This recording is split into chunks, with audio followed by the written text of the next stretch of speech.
75, vamos botar, né? 80. Né? Quanto tempo a gente passa morto? Depende. Diga lá. Passei milhões de anos. Pensa aí, o primeiro cara que morreu, sei lá, o primeiro Neandertal aí, primeira larva, sei lá, qualquer coisa. O primeiro morto. Ainda tá morto. Tá morto. Faz quantos anos isso? Quantos 40 mil foi mais ou menos a idade dos Homo sapiens? Mas, se pensarmos projetando para frente, né? Então, o que é o maior? A vida ou a morte? Mas você faz Hein? A morte seria o positivo e a vida o...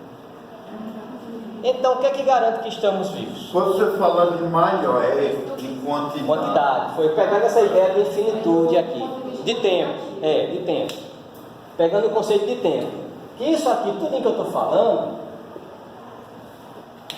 no Páscoa vai detonar, né? Porque para ele o movimento precede o tempo. Hein? Ele parte na questão do tempo, então. Quem? Não. Isso aqui eu estou só pensando os contrários, o antagonismo. O foco dele é os contrários.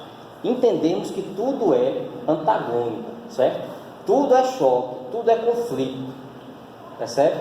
Tanto no campo microfísico como macrofísico. Eu estou aqui justificando esse conflito que nós temos no próprio conceito. Nós não sabemos o que são as palavras, nós não sabemos definir. A gente tem uma falsa noção de que o perfeito é que é o bom, uma falsa noção de que o perfeito é o positivo. Mas eu não posso falar de um ser que eu queira idealizar como um Deus como perfeito, se ele é espaço infinito, percebe? Ele tem que ser imperfeito, nesse sentido. Tudo que remete a esse lance do mais com o não incluso, como é que eu coloco num conceito que tem uma temporalidade, um sentido temporal não acabado nunca, como um conceito negativo? Entende? O problema da linguagem. Mas o que é que nós temos para conhecer? A linguagem. Desse jeito. Nosso conhecimento está pautado nessa linguagem, que não sabe nem definir se o seu conceito é positivo ou negativo. Percebe?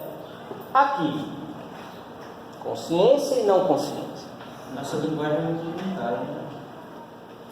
Mas é só ela que nós temos para conhecer. Então, por isso que ele vai logo acabando com isso. Ó, gente, direita ou esquerda? Certo? Ele disse que isso é necessário. Por que não os dois? Por que não o consenso? Habermas também vai nessa vibe assim, né, do diálogo rumo a um consenso. O problema de Habermas para o Brasil, né, quando ele veio ao Brasil, ele perguntaram: olha, sua teoria da ação comunicativa, como é que a gente aplica aqui no Brasil? Ele disse: não se aplica aqui. Porque para o cara, a turma sentar na mesa, na minha teoria, se pressupõe a verdade. Não se aplica aqui no Brasil, né? Quando os políticos sentam na mesa, não há essa predisposição de se dizer a verdade, para que se entre no consenso, certo? Ao contrário de Horst, né? Então tem esse problema aí. Bom, os dualismos, é isso que eu quero que a gente entenda. Percebe? Esse dualismo gera um movimento infinitamente antagônico entre contrastes. Disso aí ele vai começar a extrair o que ele quer para a filosofia dele, certo? Ele encontra essa verdade, né? Que verdade? O Vasco, nesses consensos, nesse dualismo, traz sobre o Vasco, ele formou um conceito de verdade. Concebe algo. A verdade é o equilíbrio. Para ele. É o estado T, né? A gente vai ver. Esse estado T, ele é a luta entre as potencialidades e atualizações, do heterogêneo com o homogêneo, do todo com as partes, certo? Então, para ele, o mal e o bem também tem um equilíbrio. Tem um equilíbrio. Só que esse equilíbrio, ele vai dizer, é o bem. É o bem. É o bem. Entende? Ele fala da política, né, nessa questão, capitalismo e socialismo, tudinho. Ele vai longe, mas partindo desse pressuposto físico, né? Por isso que ele chama esses conceitos homogêneo, heterogêneo da biologia, né? Potencialização, atualização da física, entende? Então ele vai chamando os discursos, vai trazendo e vai colocando ali no bolo da filosofia dele, para que o físico, o químico, o biólogo e o filósofo se conversem, se entendam, percebe? Na sua própria linguagem. Então ele traz os conceitos e forma uma linguagem transdisciplinar. Professor, então esse equilíbrio, vamos voltar ao mal e ao bem, bem e o mal, seria inominável, né? Porque se a gente pensar o que está no meio do mal e do bem, se a gente pensar em outros termos antagônicos, o sim e o não no meio, talvez. Porém, o mal e o bem. Esse talvez que você fala. Não falei assim. Não, tudo bem, mas tá certo, não está errado não. Esse talvez é na física probabilidade. E na filosofia é possibilidade. Talvez pode ser sim ou não. Então, não, sim está aqui e o não está aqui. Certo? O talvez, nessa leitura aqui do Pasco, é probabilidade ou possibilidade ou próprio equilíbrio. Entende? Pode ser para lá, pode ser para cá. Tudo é uma dança infinita. Essa dança infinita, a gente vai também trazer Tales. Então, sempre que a gente for citando, a gente vai trazendo um filósofo do que ele disse lá atrás, para você fazer a ponte, para ver que a história do pensamento tem um nexo. Entende? Não são um monte de cara falando bobagem a vida toda sem nexo nenhum. Porque a razão, partindo do pressuposto de uma razão suficiente, né, aquilo que Arthur estava falando lá do Leibniz, se você parte desse pressuposto, a razão é uma só na humanidade. Então ela vai encaminhar, dar sentido de alguma forma. Percebe? Tem uma linha norteadora nos discursos. Todo discurso tem um norte. Da mesma forma que a linguagem, por exemplo, em todas as suas ramificações no mundo, tem um padrão. Percebe? Diga. Não, eu dei esse exemplo porque me vem à cabeça assim, mais tipo, o que eu falei da questão do inominável, que tem antagonismo que a gente não consegue equilíbrio. Sim. Que é o bem ou o mal. Não consegue o equilíbrio? Não consegue esse ponto aí que Lu passa. Quer dizer, eu não leio Lu passa. A gente chega lá, se preocupe não. Você só consegue identificar esse lápis porque há um equilíbrio aqui. Entende? É do equilíbrio que você extrai o fato, o acontecimento, a coisa. Entende? Esse lápis está em constante contradição com o resto do mundo. Entende? Essa garrafa. Então ele vai dar o sentido da identidade das coisas, né? Como identificamos tudo isso. Então é uma filosofia, né? Então a gente tem que ir mastigando, moendo até chegar na parte ética, né? Certo? Então vamos lá. O que está de pano de fundo disso aqui é o seguinte: lá na frente chega, eu estou dando só as coisas assim soltas, mas a gente vai pegar bem a linha bem legal. Mas vamos lá. Até o final do século XVIII para o século XIX havia esse problema lá do debate se a luz é onda ou partícula, certo? Isaac Newton defendia a partícula. Aí você tem que fazer a ponte. A gente tem esse privilégio, né? O cara que está na física bitolado, ele não tem a visão de quem mais pensava sobre isso na sua época. Aí a gente tem o quê? Toda a filosofia kantiana, pautada em seu Newton. Aí Kant muito mala, partícula, não temos acesso, coisa e tal, coisa em si. Entende? Então esses pensamentos estão interlaçados, estão interligados. Veja lá. René Descartes, filósofo, né? Quem é da filosofia conhece. Descartes era o quê? Um racionalista. Vocês acham que para Descartes, né? Já tem aí, mas é interessante. Ele considerar a luz como onda e não como partícula. Partícula ou corpúsculo, né? É a matéria até então conhecida por toda a tradição humana até então. Só que com relação à luz se havia essa dúvida, certo? A turma de Newton dizia que a luz é partícula. René Descartes e essa outra galera aí dizia que era onda, só por raciocínio, desencadeamento analítico das coisas e matemática, etc. Não se tinha um experimento que definisse isso. Até que, em 1801, um camarada chamado Thomas Young, né, ele fez esse experimento, certo? É o experimento da dupla fenda. Eu vou passar no próximo slide, deixa eu passar logo. Deixa eu ler aqui. Olha lá, Thomas Young, 1773 até 1829. Em 1801 ele lançou o artigo, dizendo que fez o experimento e acabou com a brincadeira da dualidade. De uns que achavam que a luz era onda e outros achavam que a luz era partícula. Certo? Quando foi... Deixa eu passar para o experimento dele. Aí. Ele lançou um feixe de luz entre duas fendas, monocromático. Certo? O que aconteceu com esse feixe? Veja aqui. Esse primeiro aqui, você não dá para ver. Aqui você tem a luz entrando. Certo? Duas fendas.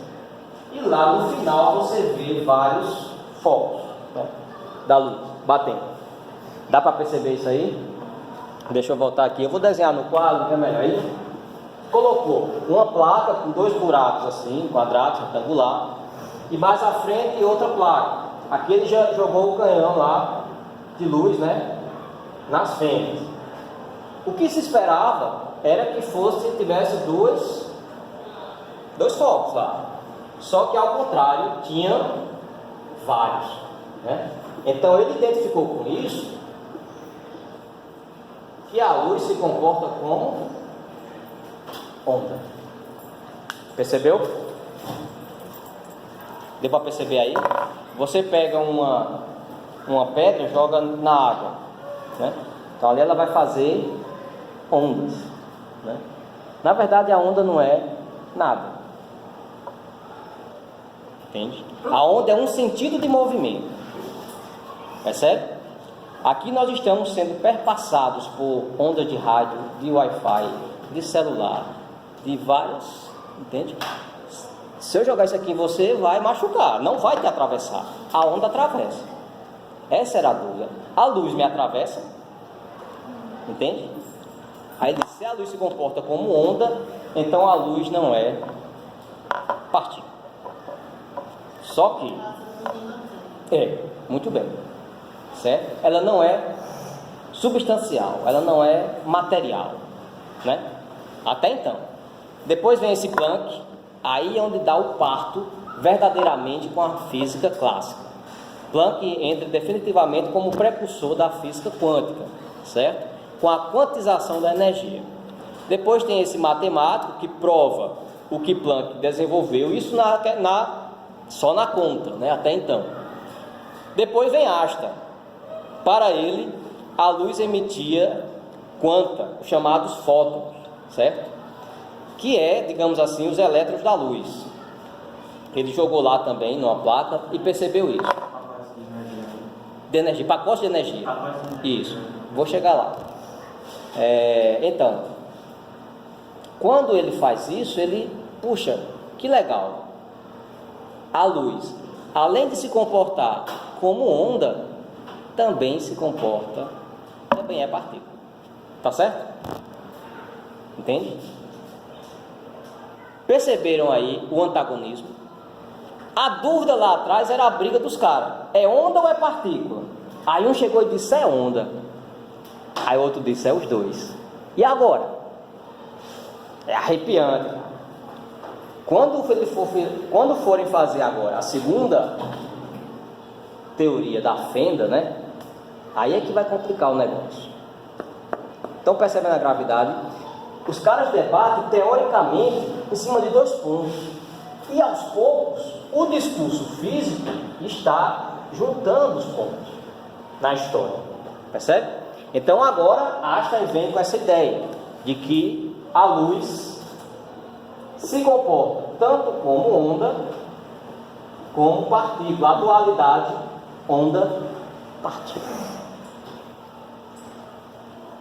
Depois, o marco, aquele que eu te falei, mostrei no início, né? De Broglie, esse aqui, esse camarada aqui. Aí sabe o que foi? Que ele, insatisfeito, fez. Veja o movimento do pensamento. O que eu quero que você veja, eu não sou físico, a questão aqui não é pegar só assim a ideia geral da coisa. Mas assim, como o pensamento humano, na história humana, ele age, ele está fazendo. O cara disse, um disse que era onda, depois o outro veio e disse que era onda e partícula. Aí disse, e se a partícula se comportar como onda? Entende? Aquilo que para mim é corpúsculo, impenetrável, físico, material, substancial, e se isso se comportar, já que Einstein descobriu que a luz pode ser partícula, e se o contrário der certo? E se a mesa for luz? Entende? Se a cadeira for luz? Se for tudo onda, eu vou tirar uma onda, entende? Eu vou tirar uma onda com esse negócio. Aí o cara foi lá e desenvolveu as continhas, a sua teoria e publicou, né? Demonstrou que as partículas também são ondas. E agora? No estado micro. Depois vem Heisenberg com seu princípio de incerteza. E tudo isso, né?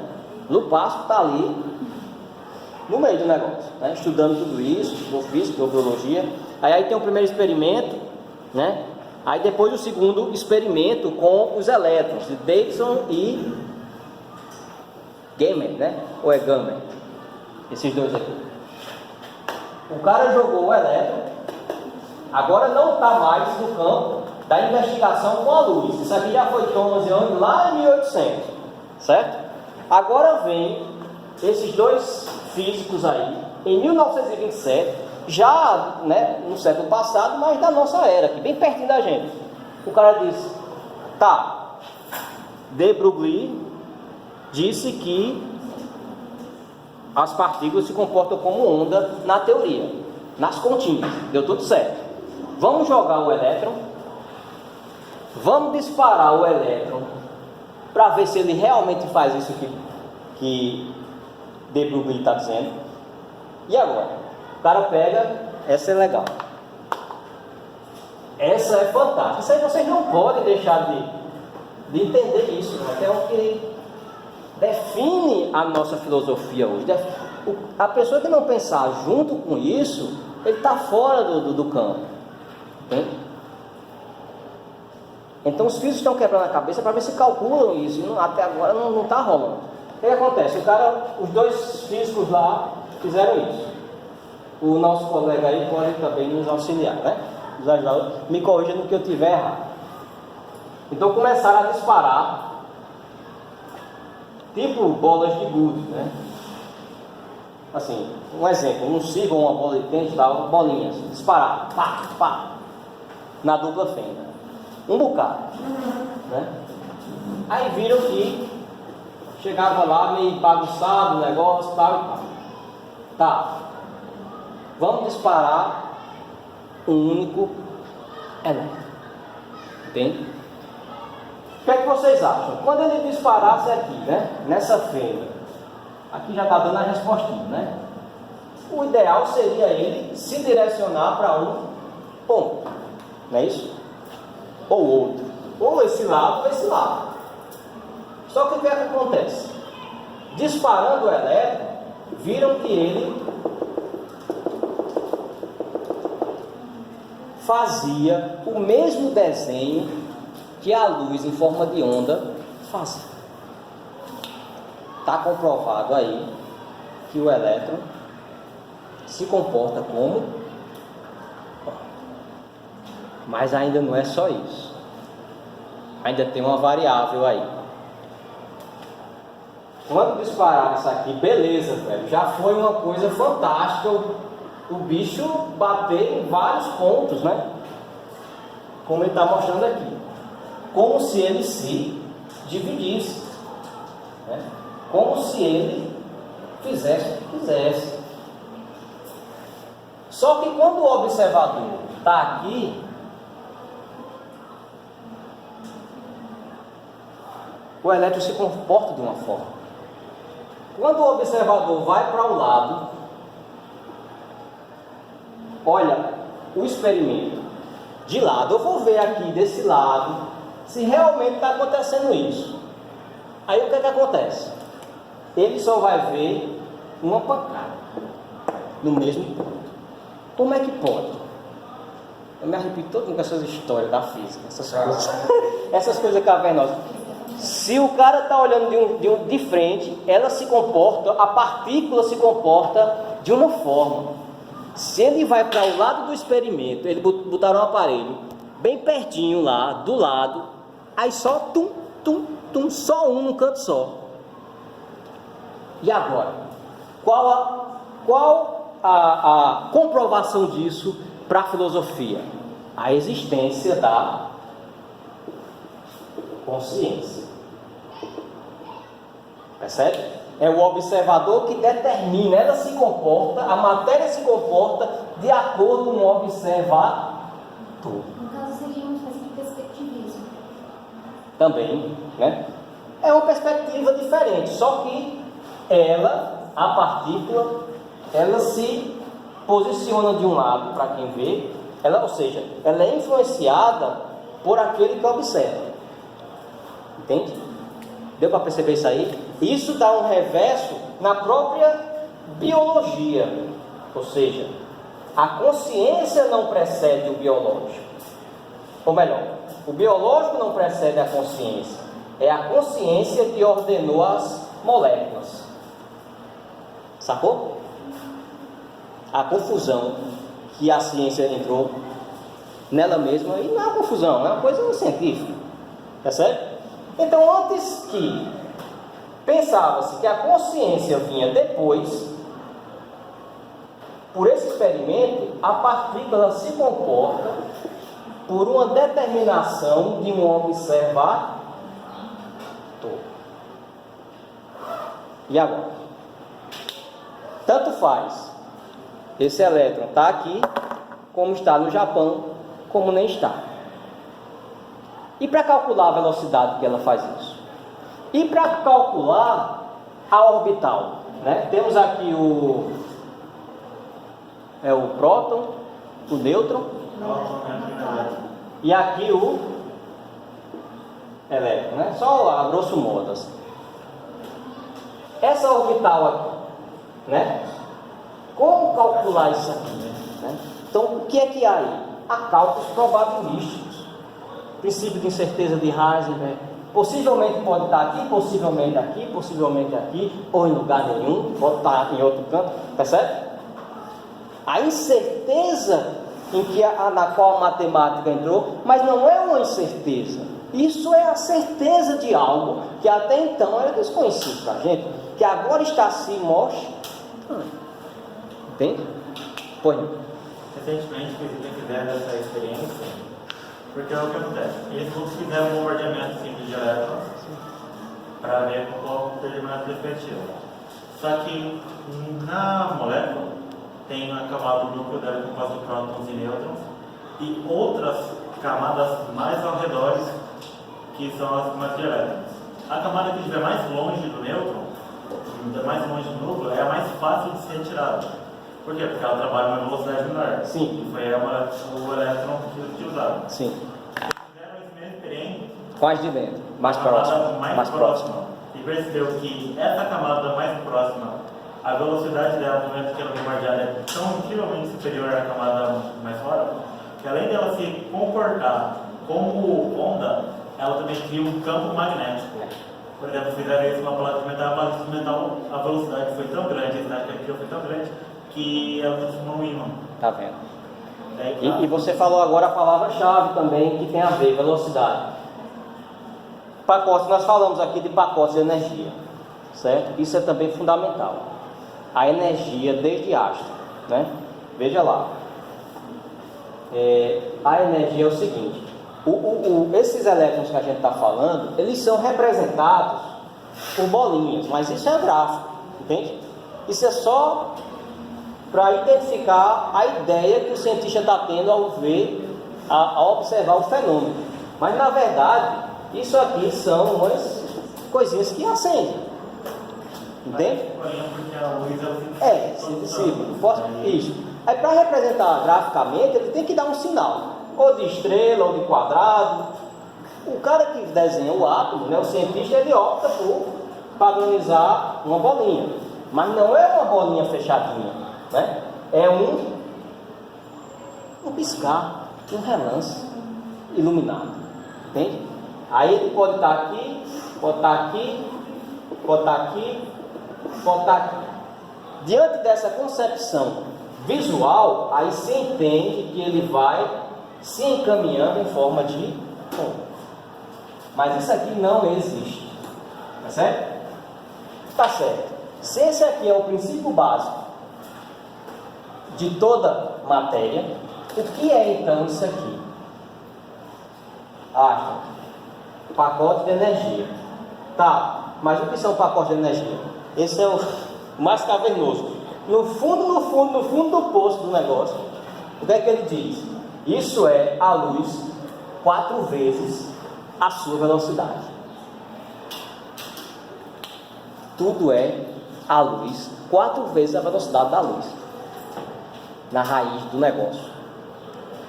Pegue uma roda de bicicleta com os aros. Ela parada, você consegue colocar o dedo e passar, né? Lembra uma roda de bicicleta? Ó, tem o eixo, né? Aí não tem os raios. Ela parada, você bota o dedinho, bota. Agora gira a roda. Você atravessa? Entende? Vai atravessar ou não? Não. Então essa ideia de concretude é simplesmente a luz em alta velocidade. Somos todos iluminados. E aí, diante dessas revelações bombásticas? Ou seja, o meu corpo só é meu corpo, porque está... Meu corpo só é meu corpo, porque está 4 vezes a velocidade da luz aí. Em cada elétron do seu corpo. Einstein falou também uma coisa muito legal, que o nosso corpo está 4 vezes a velocidade da luz. 4 vezes. 4 vezes a velocidade da luz. E se a gente viajasse na velocidade da luz, na nossa perspectiva? Ele falava, a gente veria as coisas de uma maneira diferente, ou veria outras formas, veria outras coisas, veria uma velocidade muito maior ainda. Isso. Tivemos esse paradoxo da dimensão. Pois é. Agora também trabalhar a maneira que a luz se manifesta, e por que cada coisa tem essa luz. Que quando você bombardeia uma molécula, dá mais energia para ela, a molécula ela sempre tenta, fica em equilíbrio, porque senão ela explode. Gostei da palavra, equilíbrio, tem tudo a ver com a gente aqui. Tem que estar em equilíbrio. E como que ela entra em equilíbrio quando recebe mais energia? Ela libera uma fonte de luz. Que é quando vai passando de camada para camada gelada. Nossa. Porque quanto mais velocidade vai ficando, isso vem também da velocidade da luz, quanto mais velocidade a gente entra, mais energia estática a gente acumula. E dessa energia estática, os nossos elétrons, em cada molécula do nosso corpo vai ganhando energia, ou seja, vai para a camada mais próxima do núcleo. E daí da importância vem mais ainda na noção de que a nossa molécula, né, 4 vezes a velocidade da luz, tem muito menos camada do que uma molécula comum. Por quê? Porque tem muita menos camada, tem muito mais espaço para você numerar. Moléculas são sólidas, né? Então por aí a imaginação vai longe. O que eu quero captar disso aqui? O conceito de energia. Aí você pergunta, o que é Atman? Isso aí. Aí vai lá e... Como é que isso acontece, né? Não sei. Só sei que eu observo, no máximo que podemos observar, chegamos aqui. E o que é isso na filosofia? Isso nós podemos aliar a quais conceitos? Espírito absoluto de Hegel, número de Kant, o que mais? Mônada de Leibniz, certo? Todos esses caras pensaram dessa forma, entende? Nessa unidade primeira de tudo. Aí vai lá para os antigos, né? É pré-socrático, é o indefinido. Tá errado? Tá não, velho. Entende? É o ser, é também o não ser. Não tem nada errado, entende? A velha de gerar comportamento. Então eles podem se fundir nessa ideia, entende? Eu gosto da física. Da física, muito bem. Então por aí você precisa de um filósofo que pense essas coisas. Não dá para pensar política, caramba, já tem os sociólogos fazendo isso. Deixa a sociologia resolver problema de política, tá entendendo, né?